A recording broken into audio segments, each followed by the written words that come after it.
ये तुम्हारी जो है ये तुम्हारी सेकंड क्लास है जहाँ पे हम आपका वर्किंग विद इंटरनेट जो है वो करने वाले हैं। अब थोड़ी बातें बुतें थोड़ी बंद करते हैं, पढ़ने पे ध्यान देते हैं। क्योंकि ये क्लास में जो वर्किंग विद इंटरनेट वाला आपका पूरा टॉपिक है ना, जिसमें आपका ईमेल आता है ना, आपकी ई बैंकिंग आता है, ठीक है, ये सारा का सारा कवर करने वाले हैं इस क्लास में। आपका अपलोडिंग, आपका डाउनलोडिंग, ये सब जितने भी हैं सर्वर्स, प्रोटोकॉल्स, प्रीवियस क्लास में बेसिक बेसिक सारा समझा हमने, ठीक है। आज की क्लास में जितना भी पेंडिंग बचा है ना वो सारा करने वाले हैं। और ये ईमेल जो है, ये ईमेल जो है ये मैं तुम्हें कल वाली क्लास में अलग से पढ़ाऊंगा, ठीक है। ईमेल वाला टॉपिक जो है ना ये कल वाली क्लास में अलग से पढ़ाऊंगा। बट ये जो आज वाली क्लास है जिसमें ई बैंकिंग है एंड आपके जितने भी बाकी सारे टॉपिक बचते हैं पेंडिंग, वो करने वाले हैं आज की क्लास में। मेरे को इतना लगता है कि तुम्हें समझ आ चुका है इंटरनेट क्या होता है। एक, तुम्हें इतना समझ आ चुका है कि वेब ब्राउजर्स क्या होते हैं, वेबसाइट्स क्या होती हैं, बेसिक बेसिक समझ आ गया है, ठीक है। तो उसी को कंटिन्यू करते हुए आज की क्लास जो है वो स्टार्ट करते हैं। अब करने वाले जो मेन करने वाले हैं वो करने वाले हैं इंटरनेट कनेक्शंस। अब तुमने इंटरनेट के बारे में सारा का सारा पढ़ लिया। अब इंटरनेट तुम असेस कर कैसे सकते हो? ये जो इंटरनेट के तुम्हें कनेक्शंस दिखते हैं, ये किस किस टाइप के कनेक्शंस तुम्हें इंटरनेट के थ्रू देखने को मिलते हैं, किस किस तरीके से आप इंटरनेट असेस कर सकते हो, किस किन कनेक्शन से असेस कर सकते हो, वो सब पढ़ने वाले हैं। तो सबसे पहला इंटरनेट कनेक्शन की जो टाइप आती है ये आती है डायल अप कनेक्शन। अब आज के टाइम पे तो जो तुम यूज करते हो ना वो वायरलेस कनेक्शन है। टॉवर्स के थ्रू, एक टावर पे टॉवर्स के थ्रू तुम सिग्नल्स लेते हो एंड इंटरनेट एक्सेस कर लेते हो वायरलेस कनेक्शन में। वैसे ही different type of internet connections होते हैं जहां से आप इंटरनेट एक्सेस कर पाते हो। वो कैसे कर सकते हैं? सबसे पहला आता है आपका डायल अप कनेक्शन। कहता है dial up connection is established between your computer and the internet service provider using a modem. होता कुछ भी नहीं है, बड़ा सिंपल है कि आपका जो इंटरनेट सर्विस प्रोवाइडर होता है, जैसे समझ लो कोई भी कंपनी आती है वो इंटरनेट सर्विस प्रोवाइडर तुम्हारी। अब होगा क्या कि तुम जो इंटरनेट एक्सेस कर पाओगे ना इस डायल अप कनेक्शन के थ्रू, वो इस तरीके से कर पाओगे, वो मॉडम के थ्रू कर पाओगे। मॉडम यहाँ पे कनेक्टेड होगा, ठीक है। इंटरनेट सर्विस प्रोवाइडर जो होगा वो मॉडम से कनेक्ट करेगा, फिर मॉडम से कनेक्ट होके तुम, एक टेलीफोन वायर्स आती थी, टेलीफोन वायर के थ्रू कनेक्ट होके तुम्हें सर्विस, इंटरनेट सर्विस प्रोवाइड करना, it is a dial up connection. कहता है dial up connection is a cheap, मतलब बड़ा बहुत सस्ता होता है। This type of connection is very slow, बहुत स्लो कनेक्शन होता है कि लाइक अगर तुम्हें डाटा एक्सेस करना है वो बहुत स्लो कर पाओगे। कहता to access the internet connection in dial up connection we need to dial a phone number. जिस तरीके से तुम्हें किसी को फोन करना होता है ना, यू नीड अ नंबर, वैसे ही अगर तुम्हें क्या करना है, डाटा एसेस करना है, तुम्हें इंटरनेट एसेस चाहिए, किसके थ्रू? इस डायल अप कनेक्शन के थ्रू। सबसे पहले तुम्हें क्या करना पड़ेगा? वही आईएसपी जो इंटरनेट सर्विस प्रोवाइडर होगा उससे तुम्हें पहले मॉडम कनेक्ट करना पड़ेगा, फिर मॉडम को कनेक्ट करना पड़ेगा तुम्हारी टेलीफोन वायर के साथ, ठीक है। टेलीफोन वायर के साथ कनेक्ट करोगे, तुम्हें एक नंबर डायल करना पड़ेगा, और जैसे नंबर डायल करोगे फिर तुम इंटरनेट एसेस कर पाओगे, ऐसे नहीं कर पाओगे। कहता है it requires a modem to set up a dial up connection which works as a interface between your computer and the telephone line। तो वही टेलीफोन लाइन से कनेक्ट करोगे। एक चीज याद रखना, अगर टेलीफोन लाइन से तुमने क्या करा है, कनेक्ट करा है किसको? मॉडम को, ठीक है, जो कि इंटरनेट तुम्हें सर्विस प्रोवाइड करेगा। वो एक टाइम पे एक ही चीज कर पाओगे, या तो तुम उस टाइम पे इंटरनेट एक्सेस कर पाओगे या तो फिर उस टेलीफोन लाइन से तुम कॉल कर पाओगे, अगर तुम इस वाले कनेक्शन के थ्रू इंटरनेट एक्सेस करते हो तो। फिर आता है in this connection we can use either internet connection और टेलीफोन एट अ टाइम। तो कुछ इस तरीके से तुम्हें दिखता है। समझ लो ये तुम्हारे टावर्स लगे हुए हैं, ठीक है, ये तुम्हारा इंटरनेट सर्विस प्रोवाइडर है। अब यही तुम्हारी वायर कनेक्टेड होगी किसके साथ? मॉडम के साथ। और यही मॉडम वाली वायर जो होगी ये कनेक्टेड होगी किसके साथ? तुम्हारी टेलीफोन वायर के साथ। वही तुम्हारी पीसी के साथ कनेक्टेड होगी, वही तुम्हारी टेलीफोन वायर जो है वो फोन के साथ कनेक्टेड होगी। इसी को यूज करके, मॉडम को यूज करके तुम इंटरनेट जो है एक्सेस कर पाओगे। और या एक ही टाइम पे या तो तुम फोन कर पाओगे या तो फिर तुम इंटरनेट एक्सेस कर पाओगे। और डायल अप कनेक्शन जो चीजें मार्क करूंगा ना, जैसे चीप है, बहुत स्लो है, यहाँ पे तुम्हें एक नंबर डायल करना पड़ता है, टेलीफोन वायर के थ्रू इंटरनेट एक्सेस कर पाते हो, तो इंटरनेट कनेक्शन पड़ रहे हैं, ये चीज याद रखना। आगे चलते हैं, second type of internet connection क्या आता है? कहता है ब्रॉडबैंड कनेक्शन। कहता है broadband connection refer to the high speed internet access. तो ब्रॉडबैंड कनेक्शन की अगर बात करें तो ये high speed internet access provide करता है। मैम, मैम, ठीक है, ये जो ब्रॉडबैंड तुम्हारा कनेक्शन है ना, ये हाई स्पीड इंटरनेट एक्सेस कराता है। This is a faster than the traditional dial up access. मतलब कि जो तुम्हारा पुराना तुमने देखा ना, थ्रू द वायर्स हम एक्सेस कर पा रहे हैं क्या? इंटरनेट एक टाइम पे जहां तो इंटरनेट एक्सेस कर पा रहे हैं, लिखने की जरूरत नहीं है, ठीक है। एक टाइम पे तुम्हें जो लिखने बोलूंगा वो लिख लेना। एक टाइम पे यहाँ तो तुम क्या कर पा रहे हो, कॉल कर पा रहे हो या तो इंटरनेट एक्सेस कर पा रहे हो, वो डायल अप कनेक्शन था। बट ये ब्रॉडबैंड कनेक्शन जो होता है ना, ये हाई स्पीड इंटरनेट एक्सेस देता है। एक, it does not require any telephone connection, इसको किसी भी टेलीफोन कनेक्शन की जरूरत नहीं पड़ती। दो बातें, can use telephone internet connection simultaneously, मतलब कि दोनों टाइम्स पे दोनों चीजें कर सकते हो। दूसरी बात, इन this connection more than one person can assess the internet connection simultaneously, मतलब एक से ज्यादा पर्सन क्या कर सकते हैं, असेस कर सकते हैं किस कनेक्शन को, इस ब्रॉडबैंड कनेक्शन को जिसके थ्रू इंटरनेट तुम असेस कर पाते हो। कहता है इन दिन connection the medium used is coaxial cable, optical fibres, ठीक है, रेडियो, ट्विस्टेड पेयर केबल। तो ये सारे के सारे कौन से आपके ब्रॉडबैंड कनेक्शंस। एक सेकंड दो यार कुछ नहीं है, ये है आपका इंटरनेट, और इंटरनेट सर्विस प्रोवाइडर होगा, ये आपकी ऑप्टिकल फाइबर बिछी हुई होगी, या फिर आपकी कोएक्सियल केबल होगी, ठीक है, ये बिछी हुई तुम्हें दिखेगी यहाँ पे, ठीक है। उसके बाद ये कनेक्ट होगी किसके साथ, राउटर के साथ, और फिर उसके बाद ये बाकी सारे पीसीस के साथ कनेक्टेड होगी, जहां पे फिर तुम उनमें इंटरनेट जो है एसेस कर पाओगे, और स्पीड बहुत ज्यादा होगी इंटरनेट एसेस करने की, ठीक है। आगे चलते, थर्ड पे चलते हैं, that is your DSL. It is stands for digital subscriber line. ये भी आपको किस में हेल्प करती है, आपका इंटरनेट को असेस करने में। It provides an internet connection through the telephone line, same जैसे आपने डायल अप कनेक्शन देखा, सेम वैसे ही आपको क्या दिखेगा, आपका डीएसएल, जहां पे क्या होगा, आप इंटरनेट कनेक्शन ले तो पाओगे, बट सेम किसके थ्रू, लाइक टेलीफोन लाइन के थ्रू, जैसे आपने डायल अप कनेक्शन में करा। कहता DSL is a form of broadband communication that is always on, there is no need to dial up a phone number to connect. फर्क बस इतना है, यहाँ भी वायर के थ्रू कनेक्ट कर पा रहे हैं, इंटरनेट एक्सेस कर पा रहे हैं, बट वहां पे एक नंबर डायल करना पड़ता था, फिर इंटरनेट एक्सेस आता था। यहाँ ऐसा कुछ नहीं करना, सिंपल क्या है ये, वायर के थ्रू ही कनेक्शन तुम्हें मिल जाएगा, यहाँ कोई नंबर डायल नहीं करना पड़ता।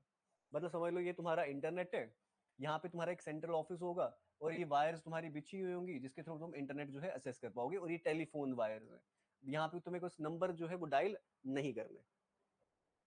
बात करते हैं आगे केबल की। It is a form of broadband access, ये भी सेम ब्रॉडबैंड जैसे पहला डीएसएल और आपका dial up, broadband and cable. कहता है it is a form of broadband access cable modem that can provide extremely fast access to the internet. ये extremely fast है, ब्रॉडबैंड से थोड़ा ज्यादा फास्ट है। कहता है the speed of this connection varies which can be different for the uploading data and transmission of downloading data। बस फर्क इतना है कि जो स्पीड होती है ना इस कनेक्शन की, वेरी करती है, शायद डाउनलोड में थोड़ी ज्यादा हो, अपलोड करने में थोड़ी कम हो, तो वो चीज वेरी करती है यहाँ पे। It uses a cable modem to provide an internet connection and operates over cable TV lines। तो मतलब यहाँ पे इंटरनेट कनेक्शन भी तुम केबल के थ्रू एक्सेस कर पाते हो, ठीक है, बट यहाँ पे ऐसा नहीं है कि वायरलेसली है। यहाँ पे केबल्स के थ्रू तुम क्या कर पाओगे, इंटरनेट जो है एक्सेस कर पाओगे, या फिर टीवी लाइन जो होती है तुम्हारी केबल, तो वहां से भी इंटरनेट एक्सेस तुम कर पाते हो, किसमें, केबल्स में।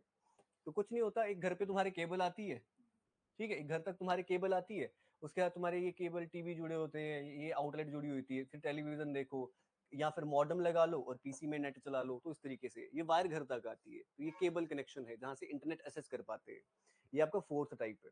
देन आफ्टर आपकी फिफ्थ टाइप आती है जहां पे आपका इंटरनेट एक्सेस कर पाते हो आप थ्रू द सैटेलाइट। अब कुछ एरियाज ऐसे होते हैं जहां पे ना वायर पहुंच पाती है, ना वहां पे ऑप्टिकल फाइबर पहुंच पाती है, तो वहां पे जो कनेक्शन सेटअप किया जाता है that is your satellite connection.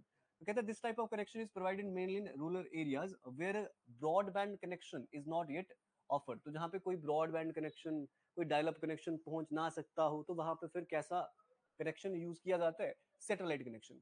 It accesses the internet via satellite that is in earth orbit. जो अर्थ के ऑर्बिट में जो सैटेलाइट घूम रही होती है ना, उसी से डाटा असेस करती है कौन, ये satellite connection. It is a wireless connection. ये तो समझ आ रहा है, लाइक तुम मोबाइल फोन यूज कर पाओगे, तुम अपने पीसीज यूज कर पाओगे, बट तुम्हारा कनेक्टेड है किसके साथ, तो जैसे आपके एयरटेल, सॉरी आपका जियो फाइबर आता है, ठीक है, एयर फाइबर जो आते हैं, तो वो सारी एग्जांपल्स हैं आपकी किसकी, इसी वायरलेस कनेक्शन की, ठीक है। और ये सैटेलाइट कनेक्शन भी हो सकता है, ये आपका आईएसपी के थ्रू भी हो सकता है कि टॉवर्स लगे हुए हैं, टॉवर लगे हुए हैं, उसके बाद तो आगे कोई वायर नहीं है ना, तुम तो इंटरनेट यूज कर पा रहे हो, तो वो भी it is a kind of wireless connection, या तो सैटेलाइट से थ्रू, या फिर टॉवर्स के थ्रू। यहाँ पे टॉवर्स नहीं जा सकते, यहाँ पे वायर सेट नहीं कर सकते, जहाँ पे ऑप्टिकल फाइबर्स नहीं जा पा रही, मतलब यहाँ तक तो आ पा रही है, बट उसके आगे भी जब हम एसेस कर रहे हैं तो वो कर रहे हैं वायरलेसली। बट जहाँ पे ये टॉवर्स भी नहीं लग सकते, ऑप्टिकल फाइबर पहुंच नहीं सकती, तो वहां पे कनेक्शन यूज किया जाता है आपका सैटेलाइट कनेक्शन। ये चीज याद रखना। तो कुछ इस तरीके से सैटेलाइट आपकी जुड़ी होती है, and it will get the signal और फिर तुम्हारा कोई सैटेलाइट का राउटर होता है, फिर फोन कनेक्ट कर लो, एक वीडियो पीसी जो भी होता है सारी कनेक्ट कर सकते हो, सिंपल है, इंटरनेट एक्सेस कर पाते हो। देन आफ्टर आगे चलते हैं, बात करते हैं आपके वायरलेस कनेक्शन की। तो बस वही है, कुछ भी नहीं है। वायरलेस कनेक्शन कहता है do not use telephone lines, cables, कोई जरूरत नहीं पड़ती। बस एक टावर होगा, जहां तक ऑप्टिकल फाइबर आई होगी, उसके आगे वो रेडियो सिग्नल्स जो आपके होते हैं वो भेजता है, ठीक है। उसके थ्रू हम क्या कर लेते हैं, कनेक्ट कर लेते हैं। कहता है the wireless connection uses a radio frequency band to connect the internet. It also and always on connection and this connection can be assist from anywhere and speed may be very from different location. होता है ना, जैसे तुम जो use करते हो, तुम यही वायरलेस कनेक्शन यूज करते हो, टावर लगाओ घर के पास, बहुत स्पीड आ रही है, ठीक है। बट दूर कहीं किसी दूसरे डिफरेंट लोकेशन पे जाते हो तो कम स्पीड आती है, ज्यादा आती है, वो डिपेंड करते हैं। तो there are 6 type of connection जो आपको देखने को मिले हैं। कुछ इस तरीके से इसका देख लो एक बार, कि ये इंटरनेट सर्विस प्रोवाइडर है तुम्हारा, ये तुम्हारा कोई मॉडम लगा हुआ होगा, सिंपल है, ठीक है। और ये कनेक्ट क्या कर रहा होगा, मतलब कि तुम्हारा इंटरनेट कनेक्शन देने में हेल्प कर रहा होगा। फिर ये टावर टूवर लगा होगा, वायरलेस एंड राउटर लगा होगा जहां भी लगा होगा। उसके बाद तुम जब असेस कर पाओगे तो ये वायरलेसली असेस कर पाते हो इंटरनेट अपना।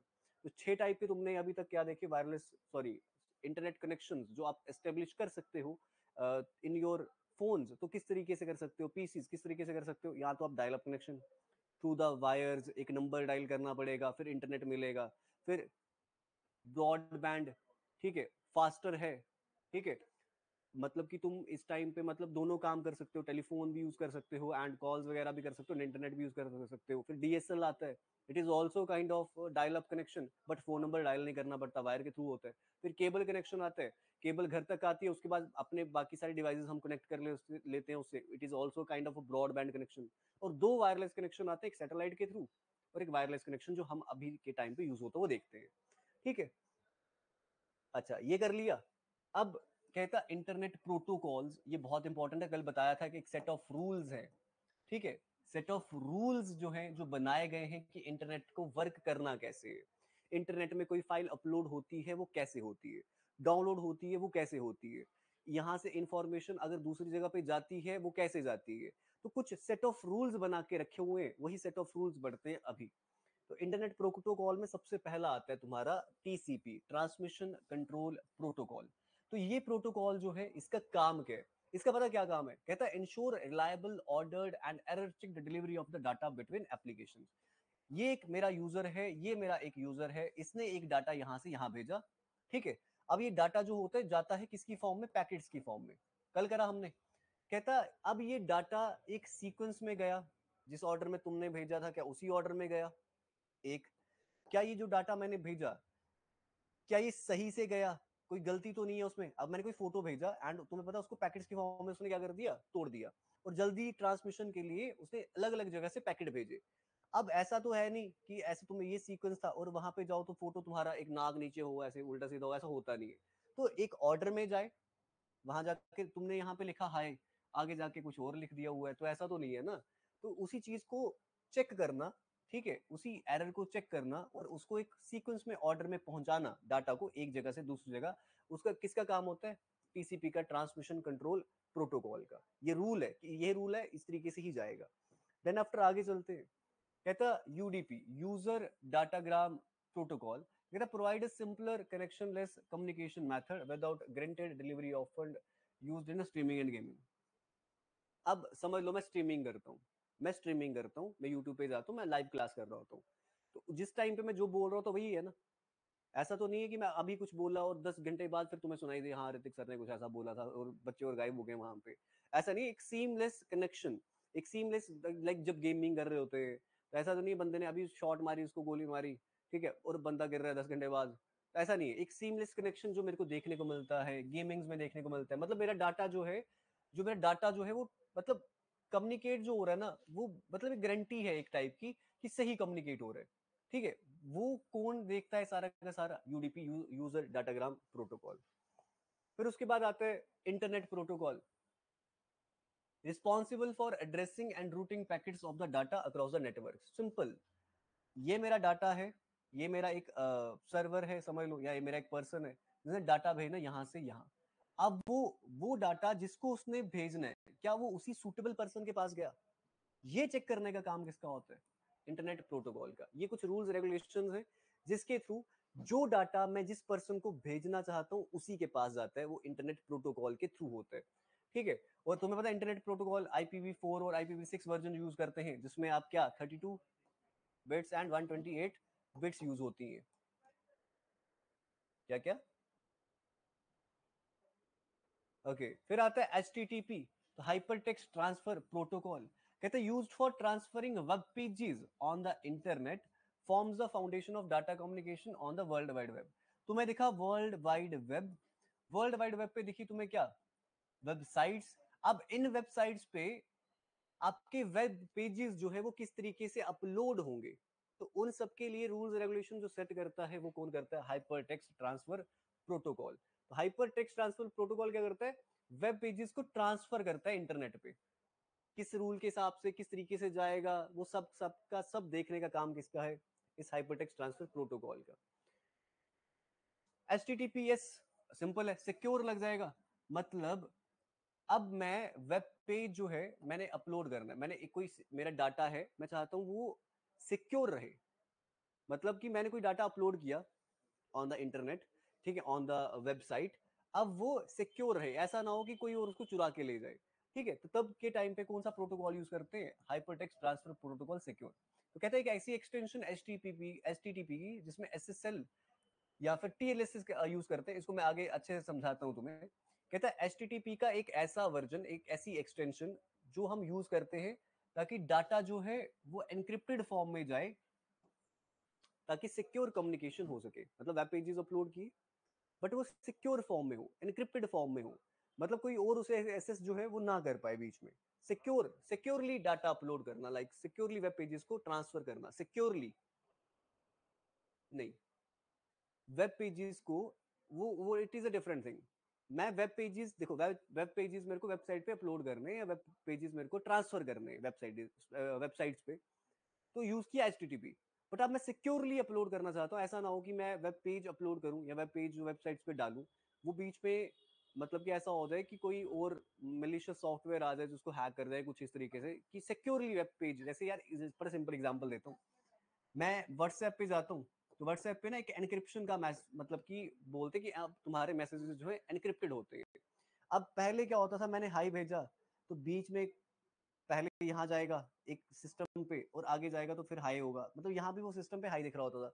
अब कुछ पर्सन जो होते हैं ना वो सिस्टम पे अटैक करते हैं, ठीक है, हैकर्स वगैरह सिस्टम पे अटैक करते हैं, तो मैंने कुछ भेजा तो उन्होंने देख लिया डाटा, चुरा लिया।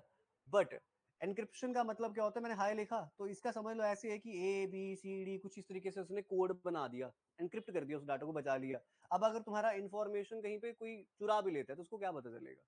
तो वैसी इसी तरीके से वेब पेजेस को इनक्रिप्ट किया जाता है, वो किया जाता है HTTPS के थ्रू, ऐसा होता है। फिर कहते हैं FTP, फाइल ट्रांसफर प्रोटोकॉल। अब ये क्या करता है, ये used for the transferring files between computer on a network supporting both upload and download. जो भी तुम फाइल डाउनलोड कर रहे हो वहां से, जो भी तुम फाइल वहां पे अपलोड कर रहे हो, वो किस तरीके से होगी, किस, तो वो सारा का सारा कौन देखता है, फाइल ट्रांसफर प्रोटोकॉल। मतलब वो जो रूल्स बन रखे हैं, अपलोड कैसे होगी, डाउनलोड कैसे होगी, वो सारा का सारा फाइल ट्रांसफर प्रोटोकॉल देखते हैं। फिर आता है SFTP, file transfer protocol, but secure, इसको बोलते हैं SSH को, सिक्योर शेल, सिक्योर शेल इसे बोलते हैं। अब सिक्योरली तुम अपनी फाइल्स डाल पा रहे हो, डाउनलोड कर पा रहे हो, सिक्योरली अपलोड कर पा रहे हो, किसका यूज करते हो, SFTP का। तो secure version of FTP that uses SSH, secure shell, to encrypt the transfer of files. Sorry, तुमने फाइल एनक्रिप्ट करी, ठीक है, ट्रांसफर करी, अपलोड करी कहीं पे, बट किस तरीके से, एनक्रिप्टेड फॉर्म में करी, ताकि बीच में कोई इसको हैक ना कर ले, इस तरीके से। फिर आता है DNS, तो डोमेन नेम सिस्टम, कल भी कह रहा था। तो डोमेन नेम जो है उसको IP एड्रेस में कन्वर्ट करने का काम किसका होता है, डोमेन नेम सिस्टम का। अच्छा छोड़ो, ठीक है। तो कहता ट्रांसलेट करता है डोमेन नेम को किस में, IP एड्रेसेस में, वो किसका काम है आपका, डोमेन नेम सिस्टम का। कहता है enabling browsers to load internet resources. कहता है the DNS was invented by Paul, देखो एक सेकंड दो यार, एक सेकंड दो मैम, बोला यार।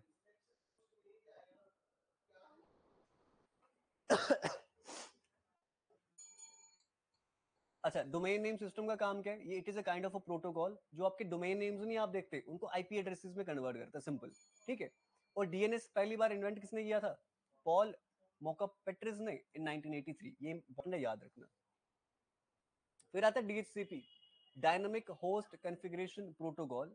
कहता है ऑटोमेटिकली असाइन करता है IP addresses to the devices on a network, simplifying network management. एक आता है डीएनएस, क्या? Domain name system. इसका काम क्या होता है कि डोमेन नेम्स को आईपी एड्रेसेस में डाल देना, ठीक है। फिर आता है आपका एच डीएचसीपी, ये है डायनामिक होस्ट कॉन्फ़िगरेशन प्रोटोकॉल। इसका काम पता क्या है? ये ऑटोमेटिकली ना जो आपके आईपी एड्रेसेस होते हैं ना, उसको जो स्पेसिफिक डिवाइसेस होते हैं उनको असाइन करने का काम इसका होता है।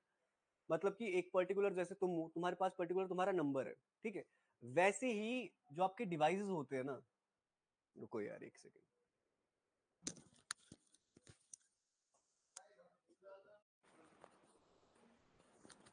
ओके, तो जो तुम्हारे डिवाइसेस होते हैं ना, उनको जो आईपी एड्रेस जो असाइन करता है, उसका किसका काम होता है? किस तरीके से असाइन होगा? मतलब आईपी एड्रेस हर हर एक वेबसाइट को, या तुम ऐसा समझ लो हर एक वेबसाइट को अलग डोमेन नेम होना चाहिए, हर एक डिवाइस का अपना आईपी एड्रेस होना चाहिए, सबका सेम एड्रेस ना हो, वो सारा का सारा कौन देखता है? डीएचसीपी। देन आफ्टर आगे आता है टीएलएस और एसएसएल। यह भी देखा, कहता है ट्रांसपोर्ट लेयर सिक्योरिटी, या फिर इसको सिक्योर सॉकेट लेयर भी बोलते हैं, या फिर सिक्योर शेल भी बोलते हैं, ठीक है। अब इसका क्या काम है? कहते हैं ये ऐसे प्रोटोकॉल्स हैं जो डाटा को एनक्रिप्ट करने में हेल्प करते हैं। मतलब तुमने अभी पीछे देखा कि HTTPS, जो भी आपको वेब पेजेस अपलोड करने हैं वो एनक्रिप्टेड फॉर्म में अपलोड हो, ठीक है। और एनक्रिप्शन करने का काम किसका था? इन्हीं टीएलएस का और एसएसएल का। तो ये ऐसे प्रोटोकॉल्स हैं जो डाटा को भेजते तो है दूसरे नेटवर्क पे, बट सिक्योर फॉर्म में, एनक्रिप्टेड फॉर्म में। ये कौन देखेगा? आपका टीएलएस या फिर एसएसएल। फिर आता है एसएसएच, जो कि सिक्योर शेल भी है। तो ये ऐसा प्रोटोकॉल है जिसमें आप सिक्योरली एक्सेस करते हो या मैनेज करते हो नेटवर्क डिवाइसेस को, सर्वर्स को, ओवर द अनसिक्योर्ड नेटवर्क्स। कहते हैं एक ऐसा प्रोटोकॉल जहां पे आप सिक्योरली क्या कर पा रहे हो, एसेस कर पा रहे हो या मैनेज कर पा रहे हो नेटवर्क डिवाइसेस को, और सर्वर, वैसे सर्वर्स पे जो अनसिक्योर्ड नेटवर्क्स होते हैं उस पे भी कर पा रहे हो। तो ये कौन देखता है? आपका एसएसएच। देन आफ्टर आपका टेलनेट आता है। तो टेलनेट आपने बहुत अच्छे से पढ़ रखा है कि एक ऐसा प्रोटोकॉल है जो दो पीसीस के बीच में, it is that kind of a protocol जो दो पीसीस के बीच में कनेक्शन बना देता है, आप इंटरनेट दोनों जगह पे एक्सेस कर पाते हो। तो a protocol for text based communication with remote device but not secure. और ये सिक्योर होता नहीं है, ये चीज याद रखना। फिर आता है बीजीपी, बॉर्डर गेटवे प्रोटोकॉल। तो बॉर्डर गेटवे प्रोटोकॉल जो है, it is that kind of protocol जहां पे आप इंफॉर्मेशन जो है वो एक्सचेंज तो करते हो between the different networks on the, मतलब ऐसा दिख रहा है कि एक काइंड ऑफ नेटवर्क यहाँ पे, एक नेटवर्क यहाँ पे। अब मेरे को इंफॉर्मेशन शेयर करनी है इस नेटवर्क से इस नेटवर्क में, तो एक प्रोटोकॉल के थ्रू होगी, एक rule of set of rules और रेगुलेशंस बने हुए होंगे। उसी को क्या बोलते हैं ना, बॉर्डर। मतलब कि एक पीसी से दूसरे में इंफॉर्मेशन शेयर करनी है, उसके लिए भी एक प्रोटोकॉल बन रखा है, that is your BGP, border gateway protocol. फिर आता है ICMP, internet control message protocol. तो कहता है use for network diagnosis and error spotting, commonly seen in the ping command. बड़ा सिंपल है, कहता कि इंटरनेट पे जो प्रोटोकॉल तुम देखते हो, मतलब इंटरनेट जो है असेस ढंग से कर पा रहे हो, ठीक है। इंटरनेट जो है मतलब कि वहां पे कोई एरर तो नहीं है कोई अपलोड करते वक्त, ठीक है। इंटरनेट पे जो भी फाइल्स वगैरह जो अपलोड कर रहे हो, डाउनलोड कर रहे हो, उस तरीके से कोई एरर तो नहीं है कॉमनली जो आपको देखने को मिलते हैं। तो वो सारे के सारे इंटरनेट कंट्रोल मैसेज प्रोटोकॉल देखते हैं। मतलब कि अगर तुम्हें बड़ा सिंपल समझाऊं, कई बार तुम गूगल पे जाते हो, फाइल तुम सर्च करते हो, और कई बार आता है 5404 फाइल नॉट फाउंड। तो वो सब जो प्रोटोकॉल जो है, जो सेट ऑफ रूल्स बना रखे हैं कि वो सारे के सारे डायग्नोस करना कि कोई एरर तो नहीं आ गया, फाइल मिली तो नहीं मेरे को, तो वो सारा कंट्रोल कौन करता है? आईसीएमपी। देन आफ्टर आता है सर्च इंजन। क्या होता है? वेबसाइट क्या होता है? ब्लॉग्स क्या होते हैं? तीनों देखेंगे, बट मैं चाहता हूं पहले मेरे को तुम इसमें डिफरेंस बताओ कि एक सर्च इंजन में और आपके वेब ब्राउजर में क्या डिफरेंस होता है? एक नॉर्मल सा क्वेश्चन है। तो गर्मी लग रही?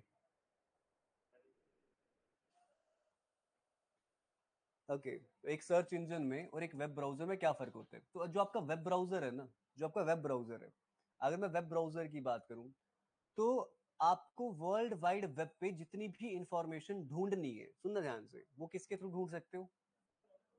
जैसे क्रोम है ना, ये सारे वेब ब्राउजर है।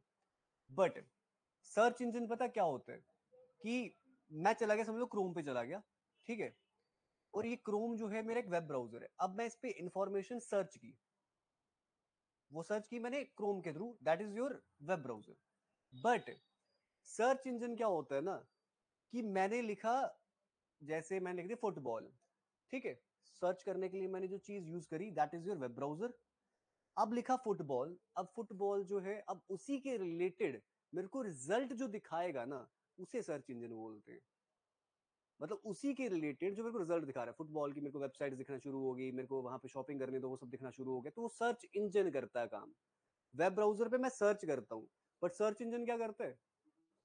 वो ढूंढता है, वो सारी की सारी इंफॉर्मेशन जो तुमने चाहिए ना, उसे ढूंढने का काम सर्च इंजन का है। ये चीज याद रखना। आगे चलते हैं। तो search engine is what? Search engine is a software that searches through a database of web pages for a specific information. कि वो सर्च करता है उस डाटाबेस पे, उस सर्वर पे, जो भी इंफॉर्मेशन मांगी है मैंने, वैसी ही सुटेबल रिलेटेबल इंफॉर्मेशन मेरे को वो आगे मिल जाए। वो काम किसका होता है? सर्च इंजन का। और मैं सर्च करता कहां पे जाके हूं? वो करता हूं वेब ब्राउजर पे जाके। It search for websites based on keywords that user types in. तो ये उस तरीके की वेबसाइट्स, उस तरीके की मेरे को इंफॉर्मेशन देता है जिस तरीके की मैंने सर्च की होती है। ये काम है आपके सर्च इंजन का। हाँ। किसका? सर्च इंजन में क्या बोल रहा हूँ, शायद आपको वो चीज समझ नहीं आई है। मैंने कहा, अगर आपने वर्ल्ड वाइड, मैं चाहता हूँ, मेरे को इन्फॉर्मेशन चाहिए मेरे को, ठीक है, अब मेरे को इन्फॉर्मेशन चाहिए, मैं वेब ब्राउजर का यूज करूंगा, एक बात, ठीक है। अब वेब ब्राउजर के अंदर मैंने लिख दिया, समझ लो कि मैं लिख रहा हूँ अपना ही नाम, लिख रहा हूँ कुछ भी लिख रहा हूँ, बेस्ट इंग्लिश टीचर, मैंने ये सर्च किया, ठीक है। अब वो जो रिजल्ट्स मेरे पास आए वेबसाइट्स पे, जो मेरे पास वो रिजल्ट्स आए, वो ढूंढ के कौन लेके आया? वो सर्च इंजन ढूंढ के लेके आया, वो सर्च इंजन ढूंढ के लेके आया, उसने सर्च किया, अच्छा ये रेलिवेंट इंफॉर्मेशन है, ये वेबसाइट्स है, ये। कल क्या पढ़ाया था फिर मैंने? वो कुछ और था।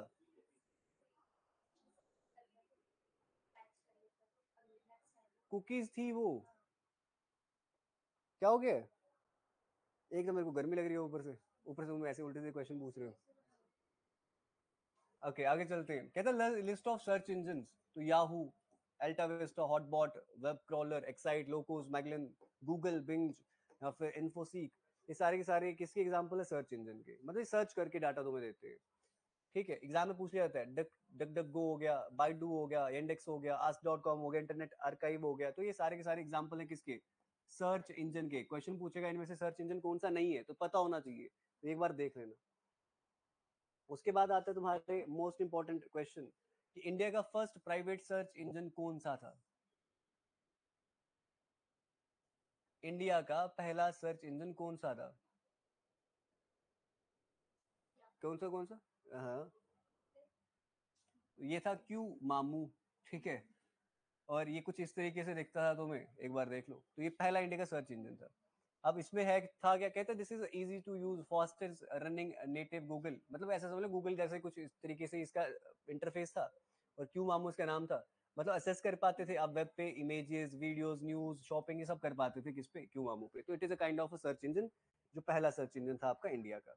देन आफ्टर आगे चलते हैं, तो वेबसाइट पूछे कोई, वेबसाइट क्या होती है? तो कहता है वेबसाइट को सिंपल बोल लो, कलेक्शन ऑफ वेब पेजेस या फिर रिलेटेड कंटेंट जो आप आइडेंटिफाई करते हैं by the common domain name and published on the at least one web server. तो वेबसाइट वेब पेजेस की एक कलेक्शन है, एक बात। या फिर वेबसाइट की अगर बात करें, तो वेबसाइट पता क्या है? क्या करता है? हाँ, काइंड ऑफ अ होस्ट जो वेब आपके किस पे है, ब्राउजर पे है, जहां पे आप कोई भी इंफॉर्मेशन जो है, रिलेटेड इंफॉर्मेशन आपको एक हाइपरटेक्स्ट लिंक्ड फॉर्म में दिखती है आपको, उसे वेबसाइट बोलते हैं।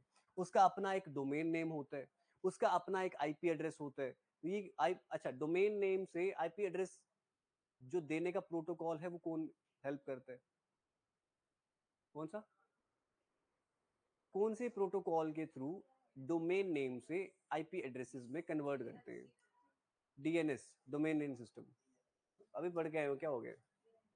फिर उसके बाद आता है आपका आगे कंपोनेंट्स ऑफ वेबसाइट। अब वेबसाइट पे क्या क्या आपको देखने को मिलता है? तो वेब होस्ट होता है, एड्रेस आपको, home page, design, content, navigation structure. तो ये वेबसाइट के कंपोनेंट्स हैं, इसमें इतना इंपॉर्टेंट नहीं है।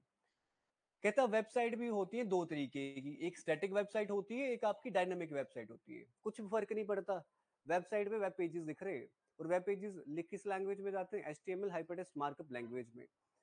अब एक ऐसी देखो, दो टाइप की वेबसाइट, एक बार जो वेबसाइट बना दी, जैसी बना दी वैसी ही है, अब उस पर कोई भी डाटा तुम अपलोड नहीं कर सकते, उस पर कोई भी चेंजेस तुम नहीं कर सकते, तो स्टैटिक वेबसाइट है कि एक बार जैसे मैंने पहले बनाई थी ना, अब वो वैसी ही है, अब उसमें कोई चेंज मैं कर नहीं पा रहा। बट जैसे अब तुम हमारी वेबसाइट देखोगे, तुम देखोगे कि यार शायद वहां पे कंटेंट नया नया डलता जा रहा है, ठीक है, वहां वीडियोस नई नई आती जा रही हैं, उसका इंटरफेस थोड़ा चेंज करते जा रहे हैं, कभी कलर ब्लू होता जा रहा है उसमें टेक्स्ट का, कभी ग्रेड करते जा रहे हैं, कभी हम उसको और अट्रैक्टिव बनाने की कोशिश कर रहे हैं, तो दो डायनेमिक वेबसाइट्स आती है। तो स्टैटिक वेबसाइट में क्या होता है कि web pages return by the server which are pre-built source code files by using simple languages like HTML या सीएसएस या जावास्क्रिप्ट, और इनको दोबारा से तुम इसमें एडिशन नहीं कर सकते, सिंपल। बट ऐसे वेब पेजेस उसमें बनाए गए होते हैं सर्वर में, जो प्रोसेस करते हैं run time, means they are not pre build web pages, but they are build during the run time according to the user demand with the help of the server. तो मतलब जैसी user की demand होगा, जैसा वो बोलेगा मेरे को ऐसी वेबसाइट चाहिए, ये चीजें चाहिए, तो हम उसमें डेवलप कर सकते हैं, ज्यादा सोचने की जरूरत नहीं है। सिंपल स्टैटिक वेबसाइट में कोई भी चेंजेस नहीं किए जा सकते अंदर, डायनेमिक वेबसाइट में आप अंदर जाके चेंजेस जो है वो कर सकते हो अकॉर्डिंग टू द यूजर, जैसा वो चाहता है। फिर वेब ब्राउजर आता है, वेब ब्राउजर देख लेते हैं एक बार। तो वेब ब्राउजर कहता है it is a kind of a software application जो क्या प्रोवाइड करती है कि क्लाइंट्स को एक फंक्शनलिटी प्रोवाइड करती है जहां पे वो इंटरेक्ट कर सकता है टेक्स्ट के साथ, इमेजेस के साथ, बाकी इंफॉर्मेशन के साथ, जो कहां पे पड़ रखी है आपकी वर्ल्ड वाइड वेब पे। तो वर्ल्ड वाइड वेब पे जितनी भी इंफॉर्मेशन आपकी पड़ रखी है, उसको एसेस करने के लिए जिस चीज का यूज किया जाता है, that is your web browser. तो there are some examples of web browser, वो देखते हैं, बट पहले थोड़ी सी ये चीजें देख लो कि पहला वेब ब्राउजर कब डेवलप हुआ था। 1990 डेवलप मेरे हिसाब से 1989 में हुआ था, लॉन्च 1990 में हुआ था। उसके बाद it later named as Nexus, ताकि कंफ्यूजन ना हो किसके साथ, वर्ल्ड वाइड वेब के साथ। डेवलप कब हुआ था? अच्छा, सबसे इंपॉर्टेंट है, इंपॉर्टेंट क्वेश्चन है कि सबसे पहला वेब ब्राउजर, सबसे पहला वेब ब्राउजर जो बनाया गया था, दैट इज व्हाट, मोज़ेक। और कब बनाया गया था? 1993 में। ये सबसे वर्ल्ड का पहला पॉपुलर वेब ब्राउजर था, जहां पे आप वर्ल्ड वाइड वेब की जितनी भी इंफॉर्मेशन है आप इसके थ्रू एसेस कर पा रहे थे। There are some examples of web browsers, तो मोज़ेक है, नेटस्केप नेविगेटर है, इंटरनेट एक्सप्लोरर है। लाइनेक्स जो है ये करेक्टर की फॉर्म में आपको सारी की सारी इंफॉर्मेशन आपके सामने रख देते हैं। मोजिला फायरफॉक्स है, क्रोम है, माइक्रोसॉफ्ट एज है। दो चीजें याद रखना, ये ब्राउजर में और सर्च इंजन में एक डिफरेंस बना के रखना। यहाँ पे वर्ल्ड वाइड वेब पे जितनी इंफॉर्मेशन है एसेस करने का काम वर्ल्ड वाइड वेब के, बट जो इंफॉर्मेशन तुम मांग रहे हो उसी तरीके की इंफॉर्मेशन सर्च करके देने का काम होता है तुम्हारे सर्च इंजन का। तो ये चीजें याद रखना। तो ये कुछ और एग्जांपल्स हैं आपकी, सफारी है, ओपेरा है, सी मंकी, मैक्सथन है आपका, क्या विवाल्डी है, टॉर है। It is a it is a web browser जो किस लिए हैकर्स यूज करते हैं, याद करो। कुछ याद आ रहा है? डार्क वेब पे को एसेस करने के लिए किसी सॉफ्टवेयर वेब ब्राउजर का यूज करते हैं, that is your Tor, Dooble, Brave, Amaya, UC browser. तो ब्रेव जो है it is that kind of web browser जो खुद ही आपकी एड जो है वो ब्लॉक कर देता है। तो ब्रेव भी है, और ये मेरे हिसाब से 2016 में भी आया था। ठीक है, ये याद रखना। डिफरेंस पता होना चाहिए सर्च इंजन और वेब ब्राउजर का, ज्यादा कुछ खास नहीं है, बहुत अच्छे से बता चुका हूँ। Browser is a basically is a kind of software जो इंफॉर्मेशन एसेस करने के लिए यूज किया जाता है, ठीक है। बट सर्च इंजन जो है, सिंपल याद रखो कि जो भी तुमने लिखा, जो भी तुमने इंफॉर्मेशन मांगी, उसी के रिलेटेड इंफॉर्मेशन देने का काम सर्च इंजन का है। और सर्च इंजन से पहले आएगा वेब ब्राउजर, जहां पे मैं इंफॉर्मेशन वो सर्च कर रहा हूं। ये चीजें याद रखना। आगे चलते हैं, रुको एक सेकेंड, थोड़ा सा रिकॉल करते हैं। अभी तक हमने क्या देखा, आपका देखा किस तरीके से इंटरनेट कनेक्शन हम असेस कर सकते हैं। अब वो इंटरनेट जब असेस हम कर रहे थे, तो किस किस प्रोटोकॉल का यूज किया, अपलोड करना था डाटा, डाउनलोड करना था डाटा, मैंने कौन सा प्रोटोकॉल यूज किया, मैंने फाइल ट्रांसफर करनी थी, मैंने कौन सा प्रोटोकॉल यूज किया, मैंने वेब पेजेस अपलोड करने थे, मैंने कौन सा प्रोटोकॉल यूज किया, मैंने वेब पेजेस को अपलोड करना था और मेरे को सिक्योर फॉर्म में अपलोड करना था, एनक्रिप्टेड फॉर्म में, मैंने कौन सा प्रोटोकॉल यूज किया, कौन सा रूल यूज किया, ये देख लिया। देन आफ्टर मेरे हिसाब से देखा जाए, मेरे को वेबसाइट क्या होती है, मेरे को वेब पेज क्या होता है, ठीक है, लिखा HTML में जाता है, वेब ब्राउजर क्या होता है, सर्च इंजन क्या होता है, मेरे को वो सब चीजें समझ आई। ठीक है, अब मेरे को ना एक वेब ब्राउजर का इंटरफेस दिखता है। जैसे मैं गूगल पे जाता हूँ, यहाँ पे मैं क्रोम पे जाता हूँ, एक वेब ब्राउजर पे तुम्हारे जाता हूँ, रुको एक सेकेंड, मैं ये जा रहा हूँ तुम्हारे क्रोम पे। ठीक है, अब मेरे को कुछ इंटरफेस दिख रहा है ना, ये कुछ इंटरफेस है।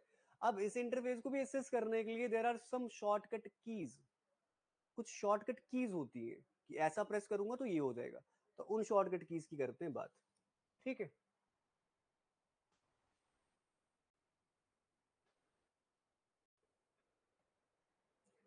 तो अगर तुम्हें होम पेज ओपन करना है किसी भी, अगर तुम गूगल क्रोम पे हो इस टाइम पे, ठीक है, तो एक अपने वेब ब्राउजर पे हो, अगर तुम चाहते हो वेब ब्राउजर पे होम पेज ओपन करना, प्रेस करोगे ऑल्ट प्लस होम।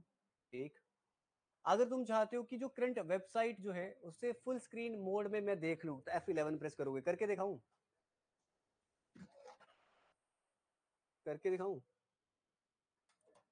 मतलब अगर मैंने यहाँ पे कोई भी वेबसाइट ओपन कर दी, ठीक है, मैं यहाँ पे कोई भी वेबसाइट पे चला जाता हूँ, मैं चलो इस पे चला जाता हूँ, ठीक है, मैंने ओपन कर दी, मैं चाहता हूँ उसको मैं फुल स्क्रीन में देखना, मैं जस्ट F11 प्रेस करूंगा, मेरे को फुल स्क्रीन पे दिखेगी इस तरीके से। बट ऐसे टाइम बड़ा लग जाएगा करते करते, तो मैं ऐसे करूंगा नहीं, तुम खुद घर जाना, एक बार ट्राई मारना घर जाके। ठीक है, एस्केप प्रेस करोगे तो बाहर निकल जाओगे, बट ये अभी चल नहीं रहा, वो डोंट से कि अभी ये, ठीक है, एस्केप प्रेस करोगे बाहर निकल जाओगे। तो इस पे घर जाके ट्राई मारते हैं ना, बट अभी ये चीजें करवा देता हूँ तुम्हें। ठीक है, कहाँ गए, पेज नंबर ये, ठीक है।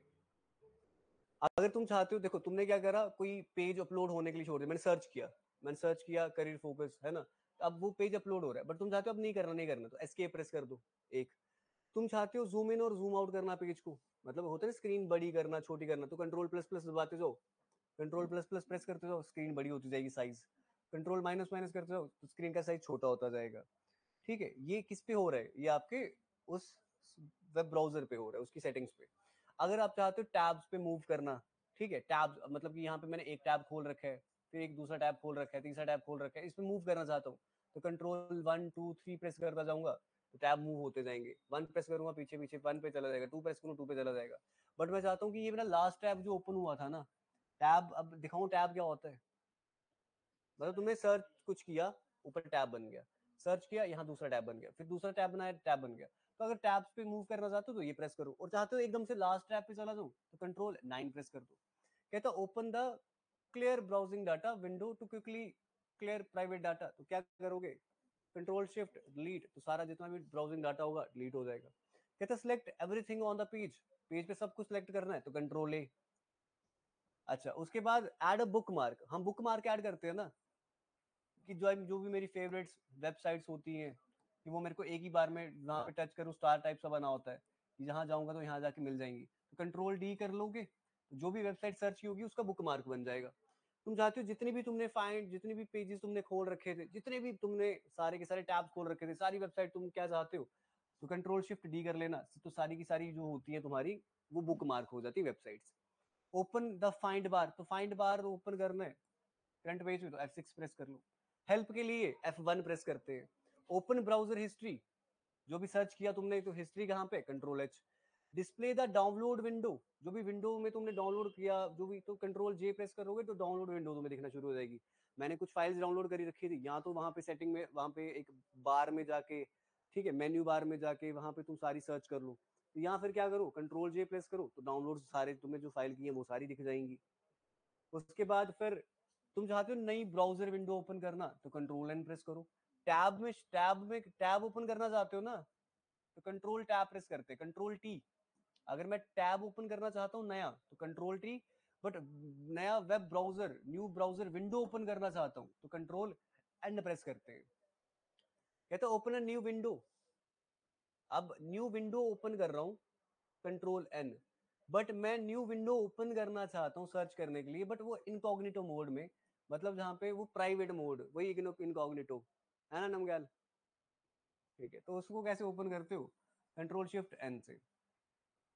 आपको प्रिंट करना है करंट पेज को, कंट्रोल P। रिफ्रेश करना है करंट पेज को, F5 प्रेस कर दो। या खांसी बारी हो रही है। Open the save as window, save as window open करनी है तो कंट्रोल एस प्रेस कर दो। जो भी विंडो है तुम सेव कर पाओगे, मतलब मैं कंट्रोल एस करूंगा ना तो जो विंडो का डाटा डूटा जो भी होगा वो सेव करने के लिए सेव हो जाएगा। नया टैब ओपन करना है तो कंट्रोल T। कहता अगर ये कॉम्बिनेशन ओपन करते हो ना, ये कॉम्बिनेशन मतलब हुआ क्या, मैंने यार करके दिखाता हूँ।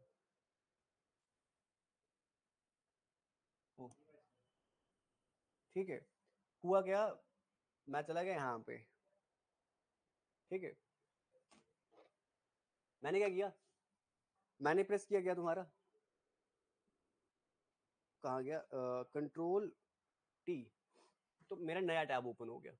ठीक है, अब मेरे से गलती से हो गया ये डिलीट, मैं क्या प्रेस करूंगा, कंट्रोल शिफ्ट और T, दोबारा से वो वाला टैब वापस आ जाता है, जो डिलीट हुआ था वो वापस आ जाता है। इस तरीके से मैं undo types but on the tab, ये चीज याद रखना। ठीक है, उसके बाद आगे चलते हैं, पेज नंबर 51। ओके, ठीक है। अच्छा, फिर उसके बाद कहता है क्लोज द करंट टैब, जो करंट टैब है उसको क्लोज करना है, या तो क्रॉस दबा दो या तो कंट्रोल W पे प्रेस कर दो। Close the currently selected window, जो भी तुमने विंडो सिलेक्ट किया उसको क्या करना है, क्लोज, तो कंट्रोल शिफ्ट W से विंडो भी क्या कर पाओगे, क्लोज, और W से टैब भी कर पाओगे क्लोज, बट शिफ्ट के लिए विंडो एंड बिना शिफ्ट के टैब क्लोज कर पाओगे। Move through each of the open tabs going to right, अब सुनना ध्यान से, मैं मेरे को पता था कंट्रोल 1 2 करोगे तो 1 2 3 4 टैब पे चलता जाएगा, बट अगर मैं राइट साइड मूव करना चाहता हूँ, मतलब ये एक टैब है, ये एक टैब है, यहाँ से यहाँ से यहाँ जाना चाहता हूँ तो control tab tab tab press करूंगा, इस साइड इस साइड इस साइड चलता जाऊंगा। बट यहाँ पे वो लास्ट वाले टैब पे हूँ और मेरे को यहाँ जाना है तो control plus shift plus tab tab करूंगा तो लेफ्ट लेफ्ट साइड पे आता जाऊंगा। फिर उसके बाद कुछ कॉमन एरर मैसेजेस जो मेरे को ब्राउजर में देखने को मिलते हैं, आता नहीं एग्जाम में आएगा नहीं, बट फिर भी एक बार देख लेते हैं कि ये कुछ ऐसे मैसेजेस हैं जो मेरे को देखने को मिलते हैं। मैंने कुछ सर्च करा, मेरे को उसका रिजल्ट नहीं मिला, एरर आ गया। तो अगर कुछ एरर देखने, जैसे 52 दिखता है run time error, 400 bad file request, मतलब कि 401 अनऑथराइज्ड, ये बड़ी बार दिखता है आपको 401, क्या ऐसा देख रहे होते हो जिसको ऑथराइज नहीं किया गया होता तुमने, तो जो तुम्हें दिखता है ये, ठीक है। फिर 403 दिखता है कि forbidden access denied, 404 file not found, ये मैक्सिमम टाइम दिखता है कि आपने कोई पीडीएफ फाइल डाउनलोड कर रहे थे, सर्च करी बट दिखी नहीं आगे, फाइल वहां से मिसिंग थी, तो 404 फाइल नॉट फाउंड। तो ये कुछ एरर्स हैं जो आपको देखने को मिलते हैं किस पे, ब्राउजर पे अपने, 408 500 internet error, I not implemented, या फिर services temporarily overloaded, services unavailable, 503 भी बहुत बार दिखता है। तो ये कुछ एरर्स है, आएगा तो आएगा, एक बार देख लेना इनको। देन आफ्टर आगे चलते हैं, बात करते हैं ब्लॉग्स की। तो ब्लॉग भी पूछे क्या होता है, तो कहता है these are that types of websites जो एक इंडिविजुअल के द्वारा मैनेज की जाती हैं या फिर स्मॉल ग्रुप ऑफ पर्सन के द्वारा, और उन वेबसाइट्स पे ना इंफॉर्मेशन अपलोड की जाती है, कुछ कुछ छोटे छोटे ब्लॉग्स अपलोड किए जाते हैं जहाँ पे वो फिटनेस टिप्स हो सकती है, ट्रेवल म्यूजिक टिप्स, तो उन्हें ब्लॉग बोला जाता है, मतलब ये भी वेबसाइट ही एक काइंड की, बट उस पे उसे कंट्रोल एक बंदा या एक से ज्यादा बंदे कर रहे हैं, बट वहां पे जो चीजें डाली जा रही है रिलेटेड टू इन्फॉर्मेशन, वो शायद किस तरीके से हो सकती है, ब्लॉग्स की फॉर्म में, कि एक सर्टेन एक इन्फॉर्मेशन होगी एक पर्टिकुलर टॉपिक पे रिलेटेड टू फिटनेस हो सकता है, ट्रैवल हो सकता है. Nowadays, professional blogging has become an external popular way of earning money on online. तो वो भी एक तरीका बन चुका है आज के टाइम पे. देन आफ्टर बात करते हैं चैट क्या होती है, वीडियो कॉन्फ्रेंसिंग क्या होती है और ई बैंकिंग क्या होती है. ये बहुत इंपॉर्टेंट है, यही करने वाले हैं अब. बस सिंपल है. तो चैट होता क्या है ये तो मेरे को लगता नहीं तुम्हें बताने की जरूरत है, बट ये नहीं है, ये नहीं है, ये चैट नहीं है. Chat is it is a kind of, ऐसा समझ लो कि जहां पे कम्युनिकेशन, जहां पे तुम इंफॉर्मेशन शेयर करते हो in the form of text, messages, videos या फिर साउंड, इसे बोलते हो चैट. चैट ये नहीं है, बस ये चैट नहीं है. तुमने इंफॉर्मेशन भेजी है टेक्स्ट की फॉर्म में, तुम वीडियोस भी भेजते हो, वॉइस रिकॉर्डिंग्स भी भेजते हो, तो वो चैट है, सिंपल है. तो chatting refers to a kind of communication जो की जाती है with the help of internet, present live transmission of text messages, sender to receiver. और क्या क्या भेजते हो तुम वो तुम जानते हो, मैं उसमें में नहीं बोल रहा जिसमें तुम सोच रहे हो. Most common types of chatting, तो इंस्टेंट मैसेज होते हैं, इंटरनेट रिले चैट होती है, वीडियो चैटिंग आप कर सकते हो, वॉइस चैटिंग आप कर सकते हो. तो ये सारी की सारी चैट की टाइप्स है. देन आफ्टर आगे चलते चैटिंग प्लेटफॉर्म्स.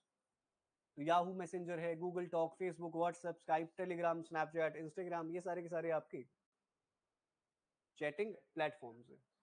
फिर आते कुछ पॉइंट जो है जो आपको नोट करने हैं. तो दो चीजें याद रखना, एक एनक्रिप्शन आता है, एक डिस्क्रिप्शन आता है, डिक्रिप्शन आता है. अब तुमने चैट तो तुमने कर ली, ये अपना कुछ मैसेज तुमने भेज दिया इसको, इसने रिसीव कर लिया, बट इस मैसेज को तुम चाहते हो बीच में कोई अटैक करके लेके ना चला जाए, कोई हैकर अटैक ना कर दे तुम्हारी इंफॉर्मेशन जो भी तुमने भेजी उस पर, मतलब ऐसा ना हो जाए कि अटैक हो जाए और कोई मलेशियस सॉफ्टवेयर की वजह से या किसी भी एक हैकर की वजह से उस पर अटैक हो जाए और वो तुम्हारा इंफॉर्मेशन डाटा लीक हो जाए. तुमने तो भेज दी अपने से फोटो, बीच से किसी हैकर ने निकाल ली, फिर तो हो गए ना तुम वायरल. तो ऐसा ना हो, ऐसा ना हो. ठीक है. यूज किया जाता है किसका, एनक्रिप्शन का. मतलब encryption is a method which by which information is converted into secret code, जो हाइड कर देता है इंफॉर्मेशन को जो ट्रू मीनिंग उसका होता है. तुमने तो भेजा था कुछ भी, लिख देता हूँ कुछ भी, 1 2 3 4, ठीक है, बट इसको एक कोड में कन्वर्ट कर दिया, ए ऐसे मतलब कुछ भी कोड्स आ गया, @BCD कुछ भी, उसको एनक्रिप्ट कर दिया ताकि उसे पढ़ ही ना पाए वो. और डिक्रिप्शन क्या होता है आपका, मतलब डाटा भेजा मैंने, पहले एनक्रिप्ट हुआ, कोड बन गया उसका, अब दोबारा से आगे जाके जब मैसेज उसको पहुंचेगा, अब सोचो उसको भी कोड ही जा रहा है, तो फिर तो हो गया काम. तो डिक्रिप्ट भी हो जाता है डाटा, उसे डिक्रिप्शन कहा जाता है. तो decryption is a process transforming the data that rendered unreadable through the encryption back to its unencrypted form. वापिस अपने उस फॉर्म में आ जाता है, उसे बोलते हैं डिक्रिप्शन बोलते हैं. फिर आता है वीडियो कॉन्फ्रेंसिंग. ये जो वीडियो चैट्स करते हैं, वीडियो कॉल्स करते हैं, कहता है the service provide by the internet for meeting people and talk directly video conference from the different places around the world. इसमें कुछ सीखना नहीं है, बस वही वीडियो कॉल्स के थ्रू बातें करना, that is known as video conferencing. और मेरे को लगता नहीं है कि तुम्हें इसके डिवाइसेस बताने की जरूरत है. आजकल जितने भी तुम्हारे चैटिंग प्लेटफॉर्म्स हैं वो सारे सारे वीडियो कॉन्फ्रेंसिंग प्लेटफॉर्म्स भी हैं. गूगल मीट आता है, स्काइप आता है, ये सारे वीडियो कॉन्फ्रेंसिंग प्लेटफॉर्म्स भी हैं आपके. ठीक है. फिर उसके बाद आता है सोशल नेटवर्किंग. तो कोई पूछे सोशल नेटवर्किंग होती क्या है, कहता कुछ नहीं होती. सिंपल, लोगों के साथ ऑल ओवर द वर्ल्ड जब कनेक्ट तुम होते हो एंड इंफॉर्मेशन शेयर करते हो अपनी, that is known as social networking. Instagram it is a social networking platform जहां पे आप अपनी इंफॉर्मेशन दे रहे हो, किसी इंफॉर्मेशन ले रहे हो, असेस कर पा रहे हो, ठीक है, लोगों के बीच में ही, दैट इज सोशल नेटवर्किंग. तो कहता है the way of connecting people around the world at one place to share their views ideas on the through the internet. Twitter है आपका, फेसबुक है. तो these are creating maximum awareness about the social issues around the world. सही बात है, जितने भी आपके मैक्सिमम सोशल इश्यूज जो होते हैं ना वो आप देख पाते हो. देख पे आप आते, तुम हो गए अंधे आज के टाइम पे.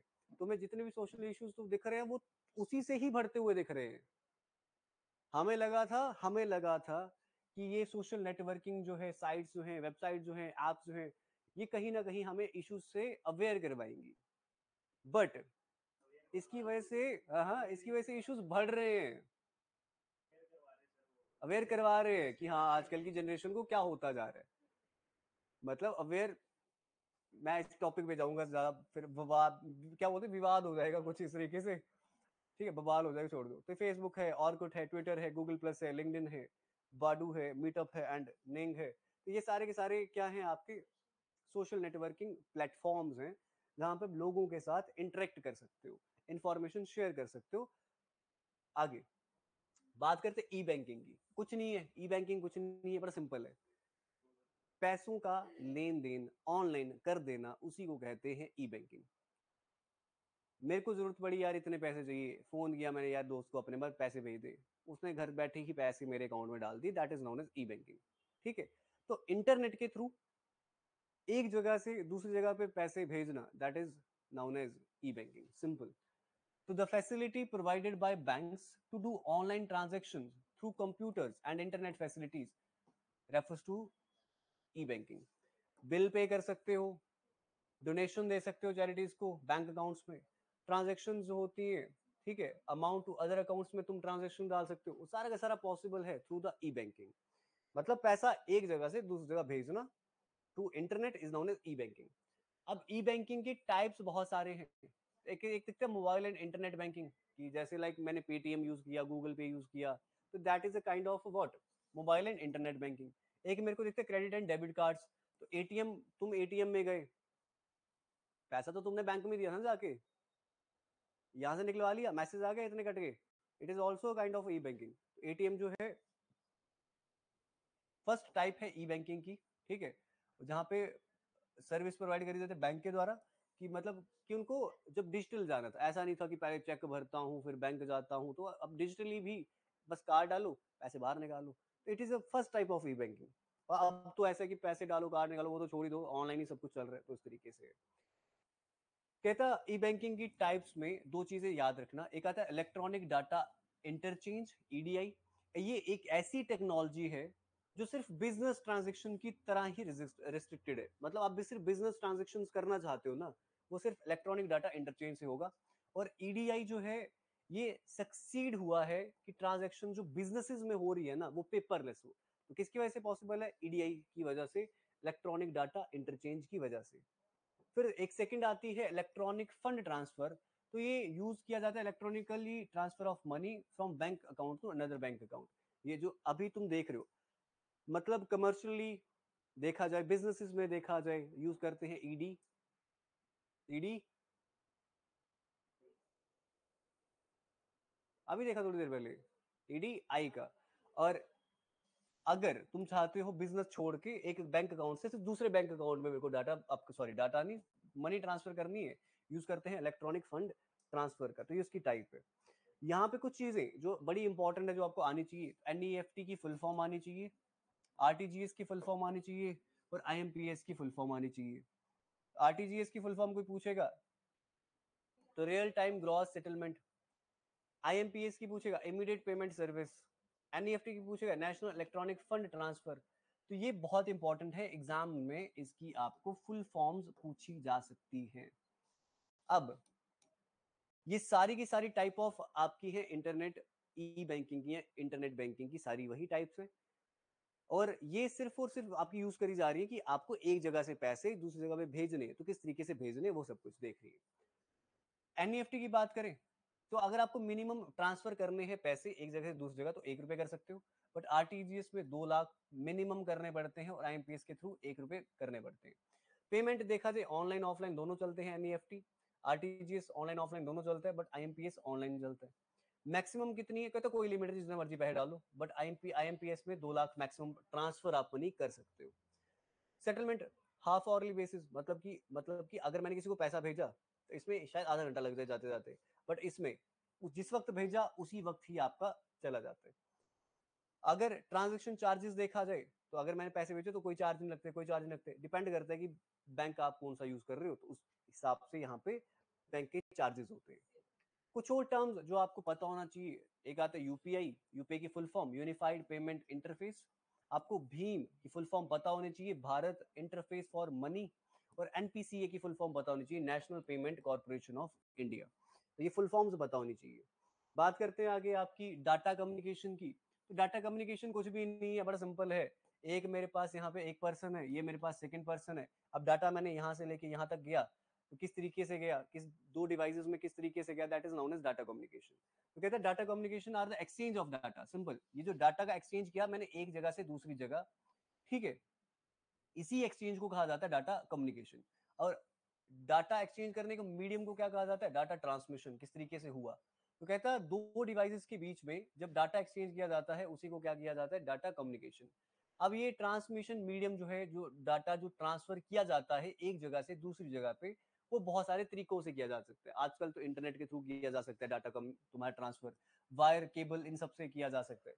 कहते हैं communication can be defined as the exchange of information between one group of person another group of person. Simple, कुछ नहीं है, इंफॉर्मेशन का एक्सचेंज होना एक डिवाइस से दूसरी डिवाइस में, डाटा का एक्सचेंज होना एक डिवाइस से दूसरी डिवाइस में, that is known as data communication. और इसके लिए इंटरफेसेस डिफरेंट डिफरेंट रहते हैं।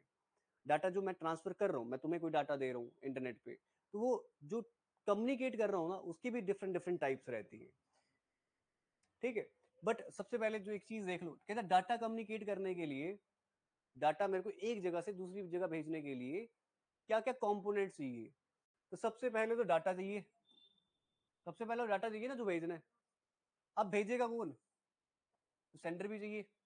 मेरे पास डाटा था, मैंने हाई भेजना था, सेंडर मैं था। अब रिसीवर भी चाहिए, तुम रिसीवर थे। अब ट्रांसमिशन मीडियम भी चाहिए कि वायर के थ्रू गया, इंटरनेट के थ्रू गया। और कुछ सेट ऑफ रूल्स भी चाहिए ना, प्रोटोकॉल्स, प्रोटोकॉल्स भी चाहिए ना, कि अगर भेजा डाटा कुछ और भेजना तुम्हें था, गया कहीं पे, प्रोटोकॉल ही कुछ नहीं था। तो आईपी एड्रेस चाहिए, आईपी एड्रेस चाहिए तुम्हें, आईपी एड्रेस चाहिए कि हाँ इस आईपी एड्रेस से मेरे को इस आईपी एड्रेस पे भेजना। तो सेट ऑफ प्रोटोकॉल्स भी मेरे को चाहिए, इंटरनेट प्रोटोकॉल्स भी मेरे को चाहिए।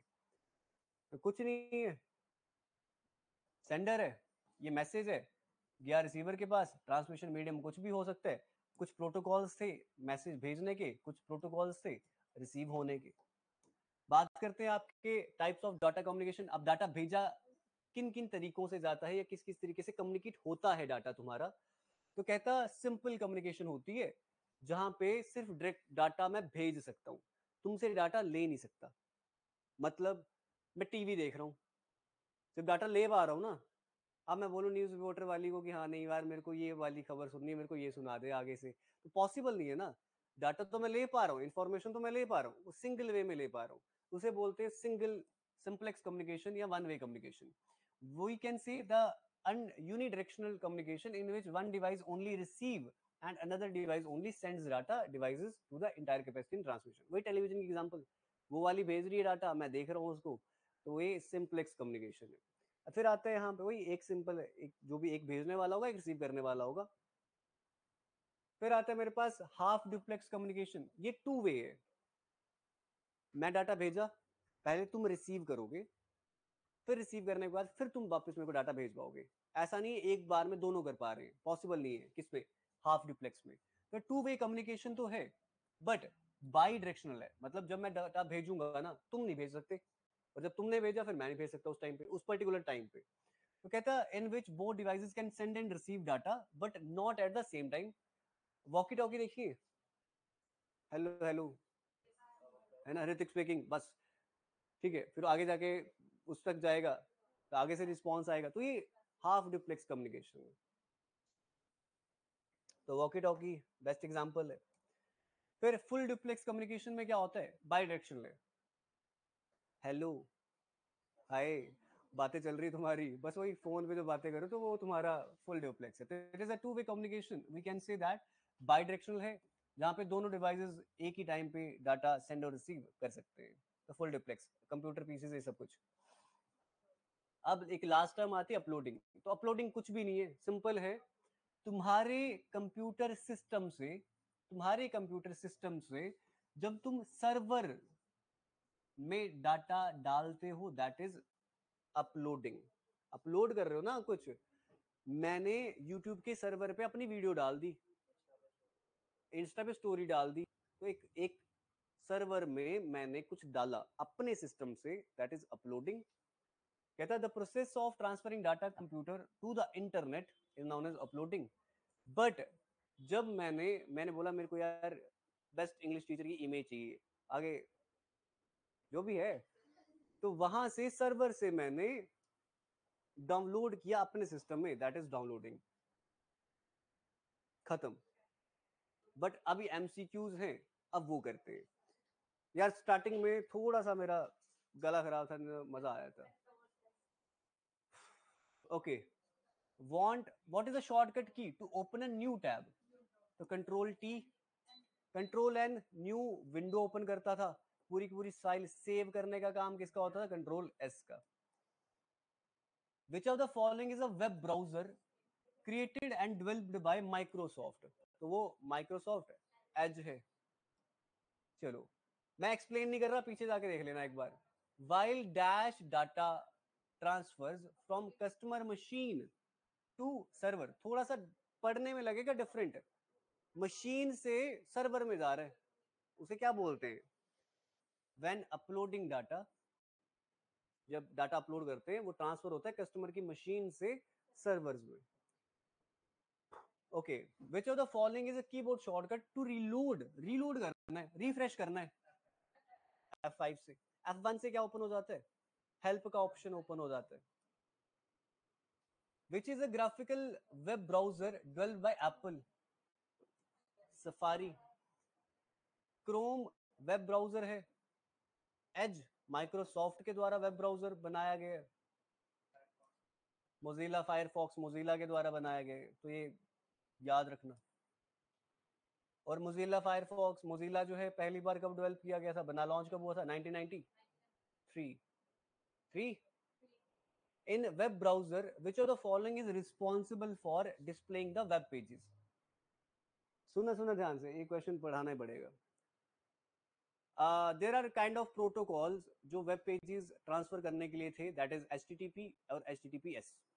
ठीक है, वर्ल्ड वाइड वेब पे वेब पेजेस अपलोड करने के लिए, जो ट्रांसफर करने के लिए जो मेरे को प्रोटोकॉल चाहिए थे ना, वो HTTP था, HTTPS था। कहता अब वेब पेजेस को डिस्प्ले करने के लिए एक प्रोटोकॉल होगा, वो हाँ सर्च इंजन प्रोटोकॉल, प्रोटोकॉल इसे बोलते हैं रेंडरिंग इंजन। तो रेंडरिंग इंजन ही रिस्पॉन्सिबल होता है कि किस तरीके का वेब पेज मेरे को दिखेगा, उसे रेंडरिंग इंजन बोलते हैं। सर्च इंजन तो मेरे को रिलेटेड इन्फॉर्मेशन दिखाता है ना यार, क्या कर रहे हो? सर्च इंजन तो जो मैंने सर्च किया उस तरीके की रिलेटेड इन्फॉर्मेशन दिखाएगा। वेब पेज कैसा दिखेगा अंदर, वो रेंडरिंग इंजन बताता है। Which among the following keyboard shortcut is use to bookmark? Bookmark करने के लिए कंट्रोल डी। और अगर बुक मार्क करना चाहते हो तुम सारे के सारे वेब पेजेस को, control shift D. Which shortcut key use full screen? Full screen करनी है, F11 प्रेस किया, फुल स्क्रीन आ गई थी। F5, F5 रिफ्रेश करता है, रिलोड करता है। Dash server act as a set of components accessible to the software developer through API defined by the platform itself। कुछ यहाँ पे कुछ सोचना नहीं है।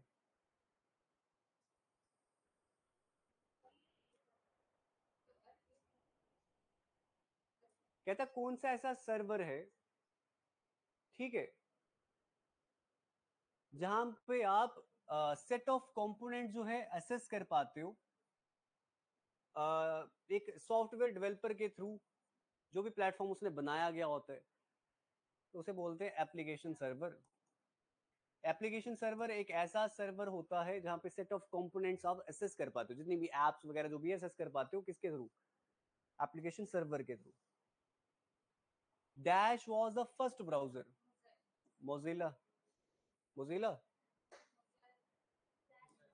मोजिएक। तुमने मोजिला क्यों बोला? ठीक है, तो ये भी it is a kind of web browser, it is also kind of a web browser, जहां पे आप इंफॉर्मेशन जो है टेक्स्ट की फॉर्म में देख पाते हो। ठीक है, आगे चलते हैं। Which of the following is not example of web browser? की एग्जांपल नहीं है। सफारी, क्रोम, ओपेरा सारी वेब ब्राउजर की एग्जांपल है। ओपेरा आया था 1995 में, भी याद रखना। What is the purpose of search engine? Edit करते हैं डॉक्यूमेंट को, वो इंफॉर्मेशन सर्च करता है जो रेलिवेंट इंफॉर्मेशन मेरे को चाहिए होती है वेब पे। तो option number C, B, sorry second. Which of the following is the slowest type of internet service? Dial up. फिर DSL, फिर अब डिपेंड करता है कि ये सैटेलाइट 4G 5G 6G दे रहा है, क्या दे रहा है. The first web browser to implement the omnibox was, अब तुम्हें पहले ओमनी बॉक्स बताता हूं क्या होता है. तुम्हें एक एड्रेस बार दिखती है ऊपर, एक तुम्हें यहाँ पे सर्च बार दिखती है नीचे, जैसे गूगल क्रोम ओपन करते हो ना, एक ऊपर एड्रेस बार होती है, एक सर्च बार होती है. तुमने कुछ भी सर्च किया, तुमने कुछ भी एड्रेस सर्च किया, तो दोबारा से कई बार तुम टाइप करते हो ना, यहाँ करोगे, यहाँ करोगे, कोई फर्क नहीं पड़ता, तुम्हें नीचे नीचे ना दिखना शुरू हो जाता है कि हाँ ये सर्च किया था पहले, मैं लिखा, हाँ अब ऑटोमेटेड तुम्हें चीजें दिखती हैं. तो ये सब किसने किसने पहली बार इंप्लीमेंट किया था? ये गूगल क्रोम ने.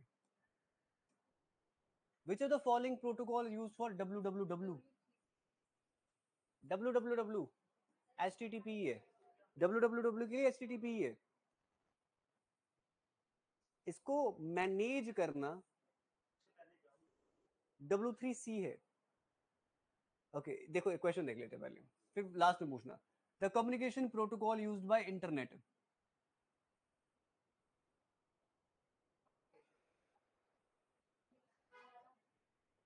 एक कम्युनिकेशन प्रोटोकॉल जो इंटरनेट यूज करता है.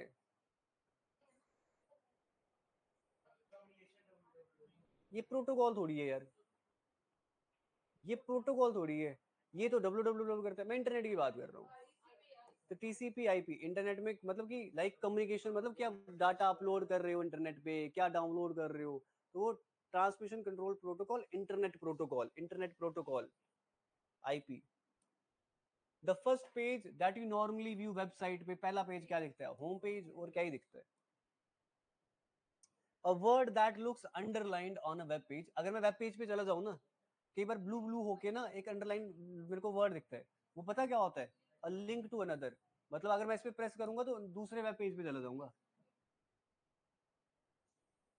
The feature that फिल्स up forms extra automatically with preset values. मैंने क्या किया, वेब पेज पे गया, मैंने वहां पे कुछ फिल किया, but due to some reason मैं वापस आ गया.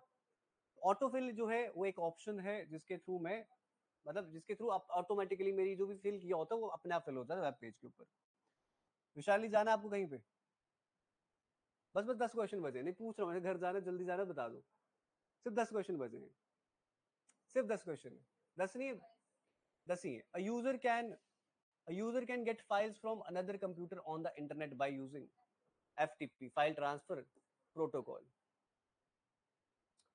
A host on the internet find another host. मेरे को ये मेरे को, मेरे पास एक डिवाइस है और मेरे को इस डिवाइस पे भेजना है, तो मेरे को आईपी एड्रेस चाहिए. आईपी एड्रेस के थ्रू ही एक होस्ट जो है दूसरे होस्ट को फाइंड करता है. ना हो ना तो डाटा कहीं भी कहीं जा रहा है. मतलब कृति ने भेजना कि कुछ वो मैसेज इसको था, चला गया किसी और को, तो इस तरीके से आईपी एड्रेस बहुत जरूरी है. आगे चलते हैं. Which of the following communication service of the internet allow user to talk through the internet on PC, यानी पीसी रिसीविंग कॉल्स? कुछ नहीं है. एक कहता, एक कहा गया, एक कम्युनिकेशन सर्विस है और इंटरनेट पे जो यूजर्स को अलो करती है कि आप बात कर सकते हो, चैट तो कर ही पा रहे हो, बट बात भी कर पा रहे हो. किसके थ्रू कर पाते हो? इंटरनेट टेलीफोनी के थ्रू. नाम देख के पता चल रहा था. Which of the following types of internet services do not require cable या phone lines?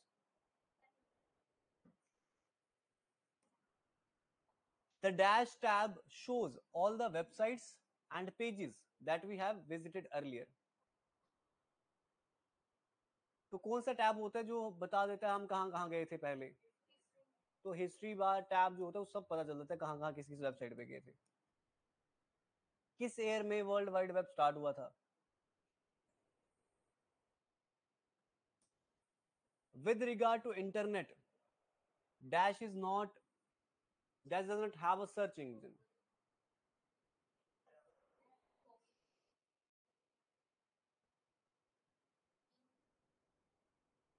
सर्च इंजन कौन सा नहीं है? ये भी है, ये भी है, ये भी है. बचा एक ही option number third. Size of internet protocol version 6 का, तो 128 बिट्स. 32 बिट्स IPv4 का था। Which of the following option is not an e service? M commerce, e commerce, electricity. यार इलेक्ट्रिसिटी नहीं है, इलेक्ट्रिसिटी थोड़ी मिलती है ई सर्विस से। In the internet, dash is used to convert URL to IP address.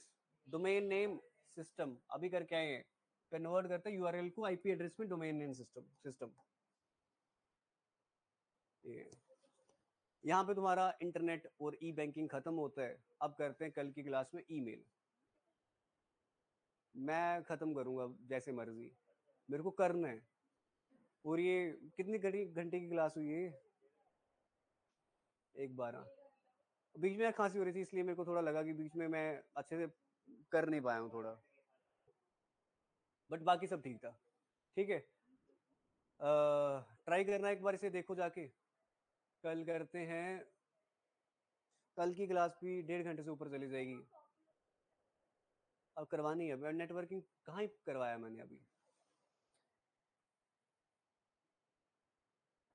कल करेंगे email, फिर मैं नेटवर्किंग की 2 क्लासेस, मेरा मन किया, मैं सोच रहा हूँ कि 2 घंटे 2.5 घंटे की क्लास, मतलब अभी मैं जितनी भी अभी नेक्स्ट 6-7 क्लासेस करूंगा ना, it will be around 2 hours, अगर हम खत्म करना चाहते हैं तो।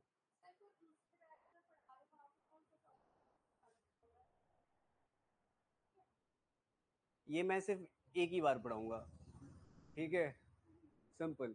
उसके बाद ऑनलाइन देखना सारे। इतना रखते हैं क्या?